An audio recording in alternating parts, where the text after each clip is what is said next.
1982 ஆண்டு பிறந்திருக்காங்க. இவங்க படிக்கும் போதே காதலியும் விழுந்திருக்காங்க. யாரோடனா நடிகர் STR அவர்களோட தான். இந்த காதல் சர்ச்சையெல்லாம் சிக்கி இவங்க கடந்து வந்த பிறகு இவங்களோட சின்னவரான நடிகர் தனுஷை காதலிச்சு திருமணமும் பண்ணிக்கிட்டாங்க. 2004 இவங்களுக்கு திருமணம் நடந்தது. திருமணம் முடிஞ்ச பிறகுதான் இவங்களோட கெரியரே ஸ்டார்ட் பண்ணிருக்காங்க. 1000 ஒருவன் படத்துல அசிஸ்டன்ட் டைரக்டரா ஒர்க் பண்ணிருக்காங்க. எல்லாருக்குமே ரொம்பவே ஃபேவரட்டான லவ் மூவியான 3 மூவியை இவங்க தான் டைரக்ட் பண்ணாங்க.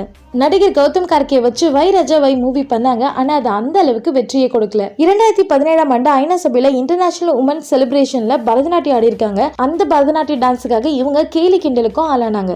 இப்ப இவங்க கணவர் விட்டு தனியா தான் வாழ்ந்துட்டு இருக்காங்க. இருந்தாலும் தன்னோட 2 மகன்களுக்கும் நல்ல அம்மாவா இருக்காங்க. இப்போ ரீசெண்டா லால் சலாம் மூவியோட ஆடியோ லான்ச்ல சங்கின்னு ஒரு வார்த்தை சொல்லி மிகப்பெரிய சர்ச்சையும் கிளப்பி விட்டுட்டாங்க. இவங்களோட பர்சனல் வாழ்க்கை எப்படி இருந்தாலும் ப்ரொஃபஷனலா இவங்க தன்னோட வாழ்க்கையில இன்னும் மேல மேல போயிட்டே இருக்கணும்னு நினைக்கிறவங்க தான் டைரக்டர் ஐஸ்வர்யா அவர்கள். வீடியோ பிடிச்சிருந்தா நம்மளோட சேனல் சப்ஸ்கிரைப் பண்ணி ஆல் பட்டனையும் கிளிக் பண்ணிடுங்க.